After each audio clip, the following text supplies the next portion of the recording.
waktu yang sudah diberikan kepada saya. Selamat siang Bapak Ibu sekalian. Assalamualaikum warahmatullahi wabarakatuh. Ya, mohon izin Bapak Ibu untuk saya melaporkan laporan orientasi pengenalan nilai dan etika instansi bagi pegawai pemerintah dengan perjanjian kerja Dinas Pendidikan dan Kebudayaan Pemerintah Provinsi Jawa Tengah di tahun 2025.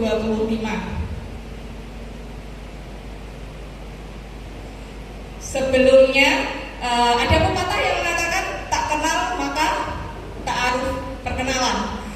Perkenalkan, nama saya Rizkia Urfa. Saya alhamdulillah 1,5 tahun ini berarti diamanahi untuk bekerja di SMK Negeri Tengaran. Sebelum saya diangkat menjadi P3K ini, saya bekerja di SMA Al-Hikmah Karanggede.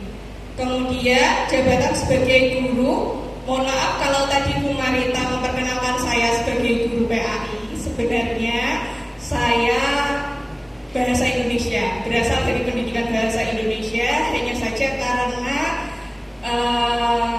keterbatasan pengajar di sekolah kami, jadinya dimintai bantuan Bapak. Tapi bismillah, semoga tidak menyesatkan. Kalau saya selalu bilang ke anak-anak seperti itu, barangkali kalau ada yang perlu didiskusikan, terutama ketika saya mengajar PAI, ayo kita diskusikan. Jika saya tidak bisa menjawab, insya Allah akan saya tanyakan ke yang lebih mampu dibandingkan saya. Pasang kontrak dari tahun 2024 dan insya Allah sampai di tahun 2029 nanti. Baik, ini tujuan dari SMK Negeri Tengaran. Ada 3 poin. Yang pertama, mempersiapkan murid menjadi manusia produktif, mampu bekerja mandiri, dan dapat diserap oleh dunia usaha, dunia industri sebagai tenaga kerja tingkat menengah sesuai dengan kompetensi yang dimilikinya. Yang kedua, memberikan pembekalan agar mampu berkarir, ulet, dan giat dalam berkompetisi, mampu beradaptasi di lingkungan kerja, dan dapat mengembangkan sikap profesional sesuai kompetensi yang dimiliki. Poin yang ketiga, membekali murid dalam ilmu pengetahuan, teknologi, seni, dan wawasan entrepreneur agar mampu mengembangkan diri di kemudian hari, baik secara mandiri maupun melanjutkan pada jenjang pendidikan yang lebih tinggi.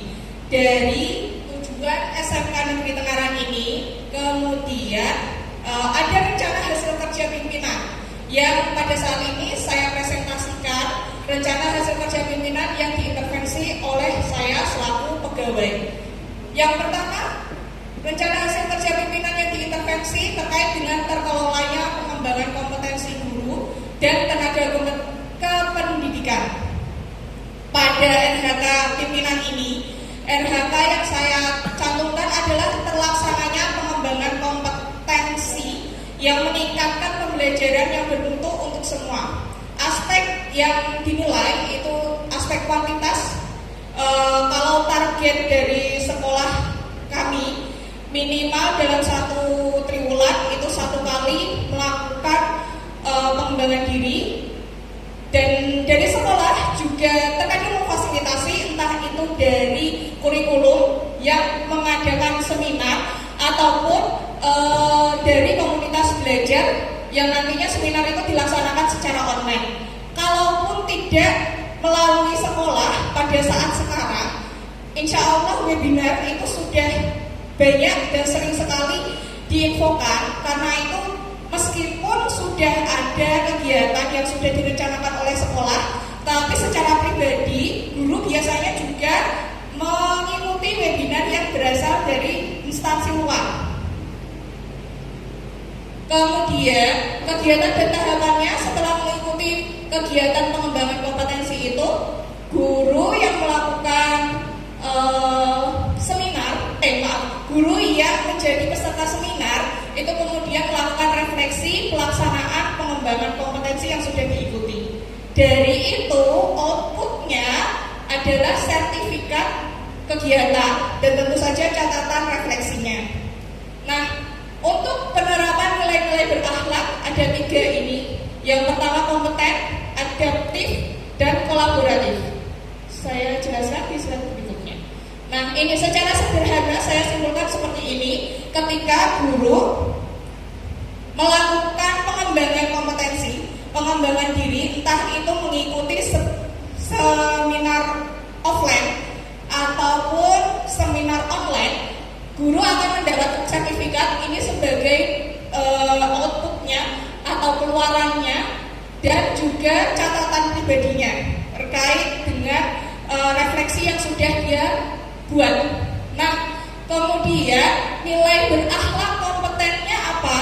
Kompetennya ketika guru mengikuti kegiatan seminar itu, harapannya kompetensi yang ada pada dirinya juga semakin meningkat dari waktu ke waktu. Dengan itu jangan sampai tahun pertama mengajar dengan tahun kelima guru mengajar, kompetensinya harapannya bukan menurun tetapi justru naik. Berikutnya adaptif. Perkembangan zaman saat ini sangat cepat. Kalau zaman saya sekolah dulu belum ada HP Android, mungkin Bapak Ibu juga. Saya Android itu mulai booming kalau tidak salah ketika saya SMA kelas 2. Tapi karena saya berada di asrama tidak boleh menggunakan HP, tentu juga belum mengenal itu. Tapi kalau saat ini anak-anak didik kita tidak punya HP, kayaknya sudah jarang sekali. Semuanya sudah punya HP. Karena itu guru juga harus bisa mengikuti perkembangan yang ada pada saat ini. Nah, berikutnya kolaboratif. Aspek kolaboratif ini tentu ketika mengikuti seminar, kegiatan seperti itu tidak bisa jika hanya dipakai untuk dirinya sendiri. Harus ada diskusi lebih lanjut biar manfaatnya nanti juga lebih banyak, lebih luas. Saya lanjutkan, itu LHK saya yang pertama. Kemudian yang kedua, rencana hasil kerja pimpinan yang diintervensi ini terkait terlaksananya supervisi terhadap guru dalam perencanaan dan penilaian pembelajaran. Karena itu, rencana hasil kerja turunannya yang saya cantumkan, terlaksananya perencanaan sekaligus penilaian di dalam pembelajaran. Aspek yang dinilai, aspek kualitas dengan harapan targetnya itu 100%. Dalam artian, apa yang saya buat, RPM yang saya buat itu sesuai dengan yang berlaku dan diminta oleh kurikulum. Indikator kinerja individu, tingkat kualitas perencanaan dan penilaian pembelajaran. Tahapannya, yang pertama mengidentifikasi capaian pembelajaran, kemudian menyusun ATP-nya, dilanjutkan dengan diskusi MGMP sekolah. Di sini, misal saya guru bahasa Indonesia di SMK Negeri Tengarat, tentu ketika membuat modulnya ada diskusi dengan sesama guru bahasa Indonesia, terutama yang mengaku di jenjang yang sama. Kemudian selain diskusi dengan MGMP sekolah, juga dengan waka kurikulum. Terakhir dari itu semua, mohon maaf, ini ada sedikit kekeliruan ketik di sini. Menyusun kalau sekarang bukan modul ajar, tetapi rancangan pembelajaran mendalam atau RPM. Nah, outputnya, karena itu output yang ada di RHK ini adalah dokumen RPM dan daftar nilai. Penerapan nilai-nilai berakhlaknya kompeten, berorientasi pelayanan, dan akuntabel. Nah, ini kalau saya simpulkan dari RHK yang kedua itu tadi, perencanaan dan penilaian pembelajaran itu yang saya lakukan selaku guru mapel. Kemudian perencanaan itu dapat dilihat dari dokumen RPM yang saya buat, sekaligus nanti setelah dilaksanakan di dalam pembelajaran di kelas juga saya lakukan penilaian sesuai dengan dokumen RPM ini yang nantinya akan menghasilkan daftar nilai. Kemudian untuk nilai berakhlaknya, yang pertama kompeten. Tentu sebagai guru ketika sudah membuat rancangan pembelajaran, kalau saat ini RPM rancangan pembelajaran mendalam, sesuai dengan yang berlaku. Insya Allah untuk nilai yang ini sudah ada. Berikutnya, berorientasi pelayanan publik. Ini ada yang bilang berorientasi pelayanan publik maksudnya bagaimana? Ketika membuat RPM itu karena saya mengajarnya di tingkat SMK, tentunya dalam perencanaan, pelaksanaan dan penilaiannya pun harus disesuaikan dengan jurusan yang saya ampu. Kalau dalam hal ini saya mengampu di 2 jurusan, yang pertama kuliner, yang kedua di busana. Ada penilaiannya yang nanti yang berbeda. Berikutnya akuntabel itu terutama terkait dengan penilaiannya sebagai guru. Dalam melakukan penilaian tentu tidak bisa seenak sendiri. Asal saya suka saya beri nilai bagus, yang saya tidak suka saya beri KKM. Tidak seperti itu tentu saja. Tetapi harus berdasarkan dengan data yang saya peroleh ketika memang itu saya lakukan di kelas. Saya lanjutkan untuk RHK yang ketiga, ini terkait dengan terkelolanya penugasan tambahan guru dan penugasan tenaga kependidikan. RHK turunannya terlaksananya tugas tambahan dalam mendukung pembelajaran yang bermutu untuk semua. Aspeknya kualitas juga, tingkat pelaksanaan tugas tambahan itu sebagai indikator kinerjanya. Targetnya harapannya 100% sesuai dengan apa yang diharapkan. Untuk tahapan RHK ini, yang pertama, saya selain mengampu menjadi guru mapel, mendapat tugas tambahan juga sebagai wali kelas. Dan untuk tahun ini karena ada penambahan, selain menjadi wali kelas juga menjadi guru wali. Mungkin di sekolah Bapak Ibu juga sama, ada guru wali dan ada wali kelas. Nah, kemudian untuk kegiatan dan tahapannya sebagai wali kelas, saya menyusun administrasi. Kemudian dalam pelaksanaannya, perjalanan di kelas, melaksanakan pembinaan karakter dan komunitas rutin dengan peserta didik. Yang ketiga, melakukan koordinasi dengan orang tua atau wali serta guru BK. Baik siswa itu memiliki permasalahan di kelas ataupun siswa yang tidak terlihat permasalahannya. Semuanya butuh untuk diajak komunikasi. Berikutnya, menyusun laporan perkembangan peserta didik pada setiap akhir semester. Nah, output kegiatannya, karena ini yang saya cantumkan tugas tambahan saya sebagai wali kelas, output kegiatannya adalah laporan wali kelas. Penerapan nilai-nilai berakhlaknya, yang pertama berorientasi pelayanan, yang kedua harmonis, yang ketiga kolaboratif. Saya simpulkan seperti ini untuk RHK yang ketiga. Tugas tambahan saya adalah sebagai wali kelas. Di situ outputnya laporan wali kelas. Tentu dalam membuat laporan wali kelas, perjalanan sebagai wali kelas itu panjang, terutama dalam pembinaan karakter peserta didik itu sendiri. Nah, nilai berakhlak yang ada di RHK saya ini berorientasi pelayanan, kemudian harmonis dan kolaboratif. Berorientasi pelayanan bagaimana sibuk-sibuknya guru ketika siswa membutuhkan bantuan, karena saya sebagai wali kelas, terutama untuk anak-anak yang saya menjadi perwalian saya, tentu saya akan memberikan waktu. Jadi mungkin ketika pembelajaran sudah selesai, jika memang itu penting menurut saya, ada anak yang kemudian saya minta untuk menunggu dulu, ketemu dengan saya, yuk kita ngobrol dulu, karena ada yang perlu diselesaikan menurut saya. Berikutnya, harmonis. Harmonis itu berarti ketika berinteraksi dengan siswa, ya harus dengan bahasa yang baik, karena bagaimanapun siswa itu tetap manusia. Meskipun usianya di bawah kita sebagai guru, tetap tidak layak kalau kita merasa lebih tinggi, kemudian tidak berbicara dengan bahasa yang baik, yang enak menurutnya. Kemudian kolaboratif, ini tadi terkait dengan tugas tambahan saya sebagai wali kelas. Saya tidak akan bisa berjalan sendiri.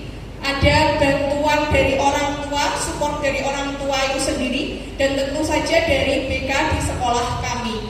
Dalam 1,5 tahun saya mengajar di situ, jika memang ada siswa yang menurut saya itu perlu saya komunikasikan dengan BK, biasanya saya meminta waktu kepada guru BK di sekolah, terutama yang memang mengampu anak ini, untuk kemudian diskusi dulu.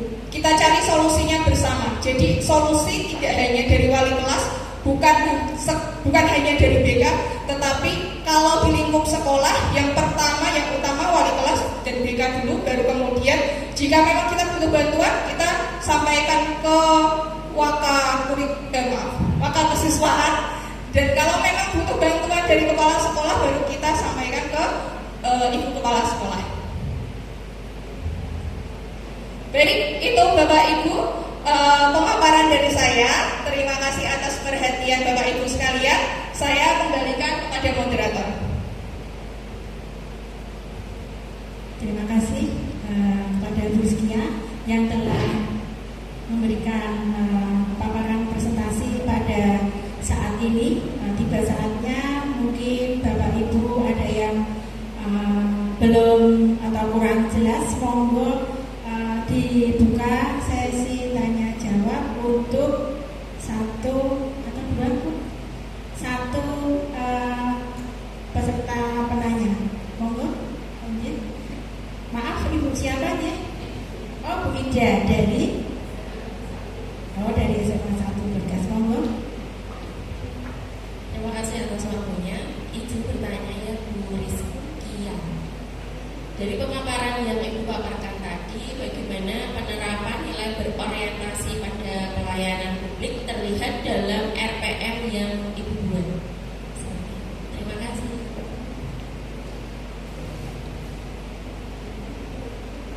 Baik, terima kasih Ibu atas pertanyaannya. Saya izin untuk coba menjawab. Saya bukakan dulu, itu berarti yang ini ya, Bia. Perencanaan dan penilaian pembelajaran, kemudian outputnya adalah tadi dokumen RPM dan daftar nilai untuk nilai berakhlak, terutama pada poin berorientasi pelayanan. Ini tadi seperti yang saya sampaikan sebelumnya, hanya saja belum lengkap. Dilihat dari dokumen rencana pembelajaran mendalamnya. Kalau tadi saya menyampaikan, saya mengampu 2 jurusan. Yang pertama kuliner, yang kedua itu busana. Tentu dalam pelaksanaannya, meskipun materinya sama, tetapi tidak bisa kemudian sama persis. Contohnya misal untuk materi teks laporan hasil observasi bahasa Indonesia, materi pertama semester 1 itu teks laporan hasil observasi. Anak-anak saya minta untuk membuat teks laporan hasil observasi. Kalau melihat di buku paket dari pemerintah, materi teks laporan hasil observasi itu sebenarnya mengamati alam. Tetapi untuk tingkat SMK, meskipun tetap saya sampaikan sebenarnya pengamatan terhadap alam, tetapi karena SMK sekolah menengah kejuruan, jadi ada tugas yang kemudian saya spesifikkan sesuai dengan jurusan masing-masing. Kalau di jurusan kuliner kelas 10, materi teks LHO, laporan hasil observasi itu, outputnya anak-anak saya minta untuk mengamati bahan makanan yang biasanya terbuang tetapi bisa dimanfaatkan menjadi makanan yang layak konsumsi. Kemarin anak-anak saya coba, silakan cari referensi, boleh buka Google, boleh buka dari jurnal, silakan cari di internet. Ada kok sebenarnya bahan yang sebenarnya jarang dimanfaatkan, tetapi kalau bernilai jual juga. Kemudian kemarin ada anak yang membuat teks laporan hasil observasinya mengamati kulit buah naga. Kalau buah naga itu kan biasanya dimakan bagian dalamnya, nah yang kulitnya itu dibuang.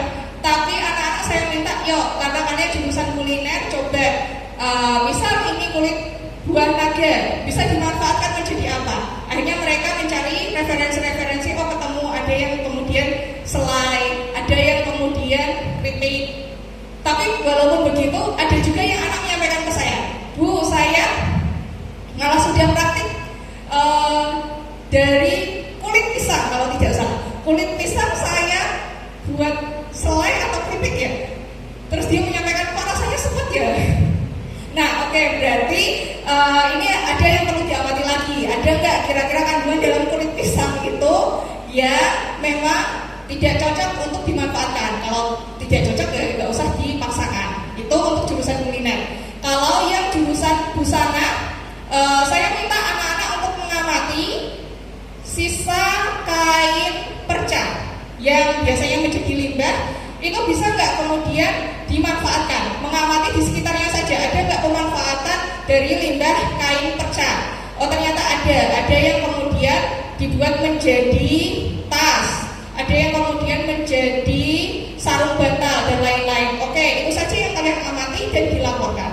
Itu Bu, untuk contoh dari saya. Terima kasih. Terima kasih Bu Rizkia atas penjelasannya. Begitu untuk Ibu Ida, jawaban atau penjelasan dari Ibu Rizkia. Sampun, terima kasih. Saatnya untuk Bapak Mentor, mungkin sekiranya mau menambahkan. Oh, nanti. Oh, nanti. Ya, terima kasih untuk Bu Rizkia dalam paparan seminar kali ini sangat berjalan lancar dan alhamdulillah mungkin di dalam pembelajaran di kelas ataupun di sekolahan Bu Rizkia tidak ada perbedaan atau membedakan